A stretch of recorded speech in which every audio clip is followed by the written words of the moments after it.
Greetings, fellow thinkers and drinkers, and this is the first in a series of, well, 5 or 6, I think. I have not quite decided. Videos where I'm going to take a look at the recorded career of one of my very favorite bands, namely UFO.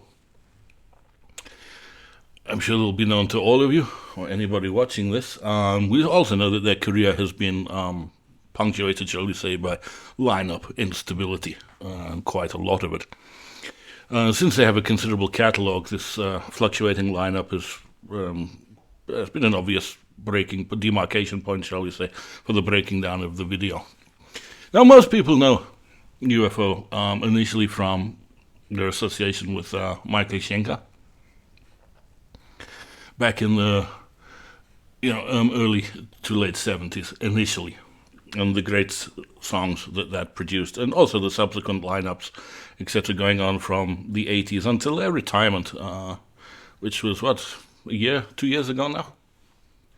What a lot of people don't know is, as with many bands, their actual debut, their actual beginnings, perhaps less auspicious than their name became as their career progressed. In this case, UFO were formed in London, 1968, 69 perhaps, with singer Phil Mogg, guitarist Mick Bolton, bassist Pete Way, and drummer Andy Parker. And they recorded a couple of studio and a subsequent live album that was only released later. And like many bands, Rush come to mind, Deep Purple come to mind, that their initial offerings were not necessarily indicative of where this band was going to go. This is very much the case with UFO. We know them as a blues-based, hard-rocking band. But their first couple of albums, generally get referred to as being psychedelic or even space rock, more in keeping with early Pink Floyd and Hawkwind than, say, Deep Purple, Black Sabbath, etc., Led Zeppelin, etc. What then is space rock?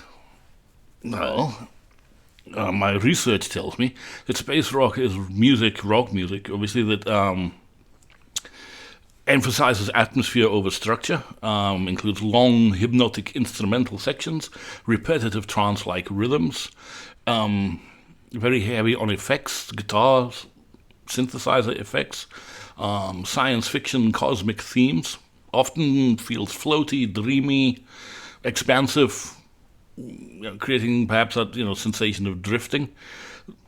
Tend to get involved with a lot of long instrumental jams as opposed to tightly arranged songs. Minimal or softly delivered vocals. Use of synthesizers and electronic effects to create these cosmic textures. Slow mid-tempo grooves, perhaps even droning, hypnotic, and exploratory guitar work. I guess you can think Hawkwood, Pink Floyd, late 60s, early 70s Pink Floyd, at least, to get an idea of what that is. Again, these classifications are not always particularly helpful, are they? But certainly, if anyone talks about the first couple of UFO albums, it tends to be one of the descriptors that is applied. So, their first album came in 1971. And with much inspiration, they titled it UFO 1, which is a mixed bag, to say the least. But as I will go on to argue, it is not without indications of where the band were going to go. So what do we actually get? Well, it starts with an instrumental entitled Unidentified Flying Object, just in case anybody was wondering what UFO actually stood for. It's perhaps these days not unheard of to open with an instrumental, to set the tone, as it were. And this does it rather well, I have to say. It's got a sort of proto-progressive feel to it. It's bluesy, certainly, but it has very relaxed, spacey textures to it. I don't know what else was going on. It's probably this would not have sounded as out of place as it does perhaps today when it was released, because we're just coming out of the end of the psychedelic '60s, and I think it certainly owes a debt to that. There are some interesting sound effects on it that give it a sort of science fiction type feel, and my memory may be playing tricks on me, but I am almost convinced that these sound effects come from that legendary Howard Hawks film from the '50s, or The Thing from Another World. Although I'd have to go back and watch it, but it is very reminiscent of that. It's a bit dreamy as an opening song, but okay, I kind of like it. Okay, Boogie with George is up next, which is actually quite a heavy song. It's a swaggering blues tune, but they do stretch it out with some, it's got some improvisational looseness to it. It is of the late '60s. It is of its time. Grounded in that area, but it's delivered with, with some verve, some enthusiasm. It's not a cliche. It's not a bad song by any stretch of the imagination. And again, if you look at it, it's a relatively short song compared to some of them we're about to discuss. And looking back, this is not 100%, it's not 100 miles removed from what they would, certainly in their next incarnation, what they would go on to sound like. They follow that up with a cover of Eddie Cochran's Come On Everybody. I mean, it's a great song, and it's been covered by so many people, and I don't know, I'm just not a fan of these things, but they've tried to infuse it with their own métier, shall we say, their own idiom, and it's got that, space rock kind of feel to it. It is rather heavy, but somehow, I don't know, it just lacks identity, really. It's kind of unnecessary. We move on to Shake It About, which is, again, it's a blues-based rock song. It's gritty, but, again, I was going to say unexpected psychedelic flourishes, but are they that unexpected at this stage? It's actually quite adventurous, and Mick Bolton's guitar playing, it's uneven, but it is imaginative if it's not polished. But it's creatively restless, perhaps, searching for his own voice. I don't know. There is, however, great work by the rhythm section, Messrs. Way and Parker, on this song. Show what actually damn fine players they were, even at this stage of their career. Is this a snapshot of the band transitioning from '60s blues into something more exploratory? I don't know. Then we got to... Come Away, Melinda. Oh, God, really? Although, actually, it sounds pretty good on here. It's very atmospheric. And I think compared to the cover that graced Uriah Heep's debut, this is less theatrical and more intimate take on the song. First time, I think, that we really hear Phil Mogg's vocal potential on this. I don't dislike it.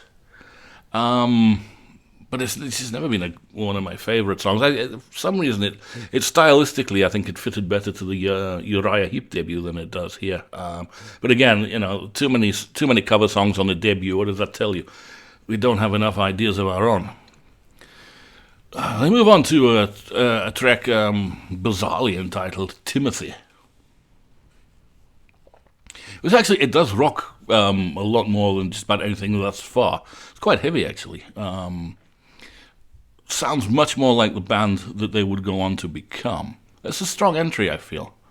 To show that, even if there was a sparsity of original material, that what they had was certainly, up to snuff, as it were. Strange title, however, Timothy. What about Jeremy or Tarquin or something like that? It's, yeah. Sorry, shouldn't really get hung up on that, but it's just a very strange title. Yeah. Adds a bit of tonal variety, perhaps. Yeah, I don't know. It's all right. It's decent. Follow You Home is much shorter song. It's folk rockish. This is very '60s. Yeah, it probably even sounded dated at the time. It certainly does now. Somehow you kind of get the feeling this is a transitional effort between the 60s psychedelia and the hard rock they would go on to become, although they haven't quite found out how they were going to do it yet. It's not a bad effort by any stretch of the imagination, but it is very much of its time. Treacle People. Yeah, another great title. Yeah, this again is somewhat psychedelic, quirky even. Offbeat, perhaps even refreshingly so. Something that perhaps the much more disciplined later incarnations of the band, they would never go back to this type of construction, I don't think. But it does capture the experimental, slightly rebellious spirit of the early lineup. It's not an essential song, but it adds a little bit of charm and, let's say, originality to the album. Who Do You Love is the elongated track on this album.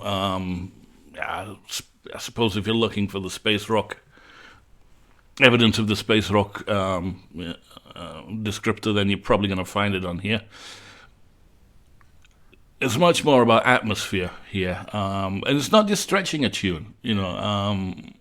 They actually do succeed, I think, in what they're doing here. Again, this would have been unthinkable in subsequent incarnations of the band, but actually, I rather like listening to it. The album is itself closes with a track called Evil, which is easily the heaviest and most perhaps forward-looking track. Proto-metal touches, perhaps, much darker in construction, darker riffs. And again, this is another time where you can say Phil Morg's voice is starting to become that which we would know and love for the rest of the band's career. He's a bit sort of understated and down in the mix on the majority of this album. It's actually surprisingly strong effort, I think, and and it's got that dramatic flair to it, I suppose, that makes it an effective album closer. So that was their debut. Ambitious, certainly. Flawed, most certainly. But genuinely adventurous, and that is to be commended. Very much a band still struggling to find their identity, I'd have to say. And again, I go back to the loose number of covers on the album. Is evidence for that. It covers a lot of ground, from psychedelia to blues rock to hard rock to folk rock, space rock.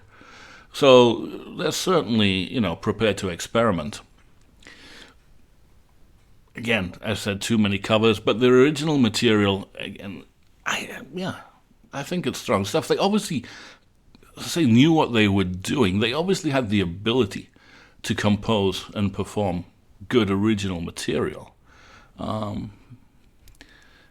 Perhaps just lacking a little maturity. Musicianship is raw all around, but it's very spirited. Mick Bolton's guitar playing is something that, say, the band, you will never hear this sort of thing again in the band. But he's very good in places at what he does. He's certainly not scared to express himself, put it that way. As I've already said, Pete Way and Andy Parker sound really impressive on this. And in places, we do get to hear the Phil Morg we would go on to appreciate. But I say he's pretty... maybe he's slightly uncomfortable with the material, not well served by the mix. Well, it's a band in motion, I suppose. Their first recorded effort. They were not yet confined by any expectations. And they're hinting at an evolution. And as a debut, I have to say, there are a lot worse out there. Okay, they followed it up the next year with Flying. Now, when we get... I said these first two albums, they don't get much attention, and the attention they generally get takes the form of derision, unfortunately. Now, I'm not 100% in agreement with that, but this album, I think it certainly tested patience more than it won fans over to their cause. What do I mean? Well, let me explain. It starts off with Silver Bird, which is a bit of a slow-burning opener. It's built on a heavy blues meets space rock pulse. Okay. Band gets a nice very atmospheric groove going. The arrangement meanders a little bit, but there's some nice interplay between Way and Bolton on this. He's sounding very confident in what he's doing. Whether you like it's another thing, and it does sound surprisingly mature for a young band. Again, vocally it's very understated. Moog, again, not well served here, but it's a decent start. Not as heavy and rocking as they would go on to be, and it never quite breaks out of its dreamy drift, but it's a decent start. Okay, then we get 18 minutes of Star Storm, which is equal parts ambition and indulgence. And this is very much a personal preference thing, where ambition becomes indulgence. This is very much a Mick Bolton vehicle. Not afraid to express himself, Mr. Bolton. No, he's not. Whether that is to the benefit or the detriment of the song, again, is going to be a personal choice. But okay, 18 minutes, it does drag a bit. It drags a lot, actually. But it's got a hypnotic, almost meditative quality about it. It's certainly not unlistenable. Rhythm section keeps it going for most of the 18 minutes. It's bold musically, no doubt. Certainly showing a band, unafraid to stretch themselves, push themselves beyond, conventional blues rock constructions and limitations. But I have to say, this is just too overindulgent. The spacey guitar effects go on far too long. And to give an example, as with many latter-day Iron Maiden songs, this could easily have been halved to much better effect. Next song is called Prince Kayuku, which is a welcome injection, I have to say, of focus and energy. This is where UFO briefly tightens the reins on this album, and they deliver a much punchier groove. The riff, it's more riff-based, and the riffs are more clearly articulated, by easily the most memorable vocal hook on the album. And the whole track benefits for having this sharper, more purposeful structure and more purposeful playing, I would have to say. It's not profound, but it's an effective rock song. And yes, you can say this is starting to show where they were going to go. This is followed up by an instrumental, which is The Coming of Prince Kayuku. One would have thought logically that, especially given the title, that this might have preceded the actual song, but let's not get hung up on that one. But this being an instrumental, perhaps not surprising, it does shift back into the cosmic, shall we say. It trades the drive of the actual track, the previous track, for sort of more shimmering guitar textures, drifting psychedelic atmosphere. It's more disciplined than some of the excesses we've already heard and we're going to hear on this album, the longer jams. A transitional piece, perhaps? I don't know. It's, as I said, perhaps it's just sequence wrong. If this had been the introduction to Prince Kayuku, maybe it would have made more sense. I don't know. Had they perhaps opened the album with it, as they did on their debut, perhaps it would have made more sense. It just, I don't know, something about it. I don't dislike it, but it's the wrong place on the album, perhaps. Okay, the last track, clocking in at a mere 26 minutes, is Flying, hence, and also being the title track, which makes it the album's centerpiece and its most audacious or egregious statement, again, depending on your point of view. 26 minutes of cosmic exploration. Sounds like half an episode of Star Trek almost, doesn't it? It's got some nice things going for it. It really has. It's, some gentle vocal passages, which are effective. Good ambience, good musicianship, but again, there's just too much of it. It just threatens to lose its way completely too often. Yeah, it's again at 26 minutes. If this had been a 10-minute piece, we may be talking about it in different terms, you know. If you think of Child in Time on Deep Purple in Rock, it was a 10-minute song, okay? When they played it live, certainly in the early days, it was a 20, 25-minute song. But they got away with that in the context of live shows of the time. If that had been that on the record, you know, maybe it wouldn't have enjoy the legendary status it does today. I don't know. I'm just saying as an example. This is a flawed effort. This is the Mick Bolton show. I nearly said Mick Boxley. I'm sorry, Mick. No, this is the Bolton show. And what he does is good. It's on occasion it's entertaining, it's creative, and that, but it's just too fucking much of it. And overall, yeah, I mean, I prefer the debut. They've obviously decided that they've got a direction and a musical vision now. And they have not been shy to follow it. Their willingness to experiment is admirable. Again, but it's all about delivery, isn't it? You know, we can all have good ideas, but it's how are those ideas realized, and here they're not particularly. The extended jams just pushes the material past breaking point, I have to say, leaving much of the album feeling very unfocused and directionless. And for all that, I have to say, if you're prepared to give it a chance, there is much to appreciate on it, even the indulgent bits. A young band searching for identity, we can make excuses for them if we want, or we can say this is just, you know, this is overindulgent nonsense. It depends on your point of view. I don't think it's that bad, but this is just not indicative of the the sharper, more disciplined UFO to come. At the time, they recorded a live album, but it was only released much later. But since it forms part of this incarnation of the band, I thought I'd deal with it briefly. It opens with "Come On, Everybody," which, had it been a hit single, may have made some sense, but it wasn't. Again, it's actually heavier live, and it has more groove to it, more drive live. Swagger, shall we say. I still don't think it's a great cover. What do you love? Yeah, okay. Who do you love even? Sorry, not what do you love. Far more in keeping with the band's early identity from the first album, but they've stretched this out.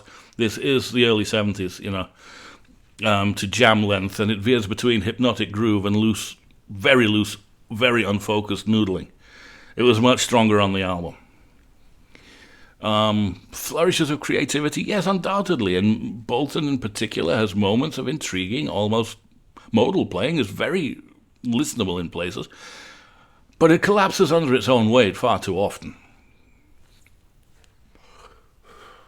And then they include a song, Loving Cup, that was not on either of the albums. I think it's another cover, although I'm not sure who wrote it. But it's a bit more of a highlight. It's for the simple reason it's more structured and it has a much tighter arrangement. And Phil Mogg sounds better on this. He sounds more engaged in the song, perhaps because of that. It's something he's more confident in singing, or more committed to singing. And the band does most definitely here sound more like a band, more like a unit, instead of a collection of musicians just circling around the riff. Some jazz band jamming or something like that, which a lot of this stuff does give that impression. They do play then Prince Kayuku, which again benefits perhaps from being played live. It has more rock sensibilities to it, and certainly one of the better things on offer here. And shows how, even in this incarnation of the band, when they focus on this more concise, more direct stuff, how much better they actually sound. Boogie for George from the first album, okay, but the self-indulgence is back here. They've stretched this out to another interminable length, over 11 minutes, I think. Turns into a blues jam, which does have some charm to it. Again, Pete Way is quite impressive on this. And so is Bolton on occasion. But I'm afraid these occasions are punctuations. In a lot of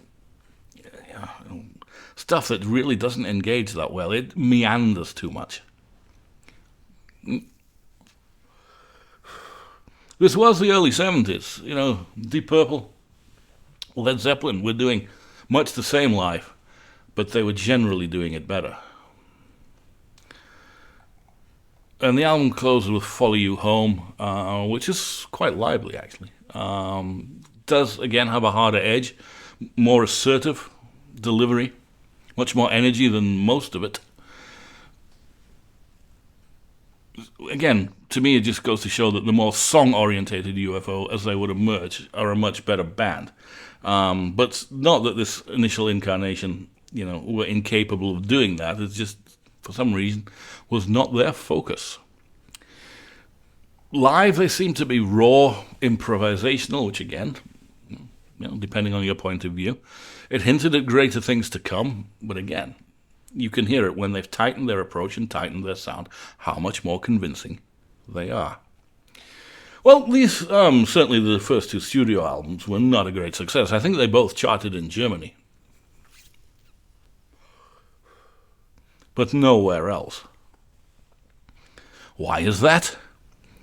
I don't know, are they lost between two genres, really? Are they too heavy for the prog crowd or the Hawkwind crowd? Are they too spacey for the rock crowd? I don't know. I mean, you can never really understand why some of these things take off and some of them don't. I mean, you could say that it's just not very good, and you're entitled to do that of your opinion, but it never found an audience. It really didn't, and obviously things had to change. And they did. Bolton fell out with the rest of the band. I don't know why. Creative differences, very possibly. As I said, especially if you listen to Phil Mogg on some of the shorter, more rock-focused songs, he sounds so much better. And maybe he was just uncomfortable with all this excess going on around him. I don't know. But he left, or he was asked to leave again. I'm not too sure. But why does this period of the band matter? Well, matters if it matters to you, I suppose. It's part and parcel of their entire career. As I said, it's normally met with derision, but I don't think it's that bad. If I'm in the mood to listen to UFO, this is generally not what I reach for, I'll be honest. But I don't dismiss it. I don't hate it. Would I have wished them to continue in this direction? Probably not, but that's easy to say because I know, as do you, what is to come. But we don't know where they would have gone, do we? But again, as I said earlier, the first three Deep Purple albums are not particularly indicative of what we know and love them for, and that required, a lineup change, in order for them to make the necessary development and progression. And maybe that was just very much the case here. Well, that's that. I like it. Like I said, I don't hold it up as being, the very best things I ever did, and it's just so misunderstood. And if only they'd continued like this. No, I don't know. But I appreciate it for what it is. And next time we will take a look at the first Maçhonquèrre era, which is, for a lot of people, I suppose, where the story actually starts.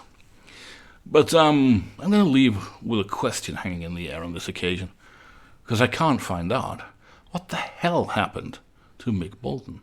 Anybody know? Feel free to comment. What do you think? Do you like this stuff? Do you hate this stuff? Have you never heard this stuff? Again, feel free to comment, to like, to share, to subscribe, and all those things. And until next time, I wish you well. I thank you for your indulgence, and Maçhonquèrre.